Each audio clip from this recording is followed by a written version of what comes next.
In this problem, it is given that 21 gram of sodium chloride aqueous of 0.2 molar is kept with 18 gram silver nitrate aqueous solution of 0.1 molar inside a calorimeter, and both of them are at temperature 18.7 degrees Celsius.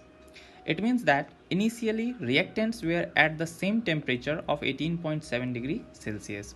Now there will be ion exchange reaction between sodium chloride and silver nitrate molecules, and because of this reaction some heat will be produced.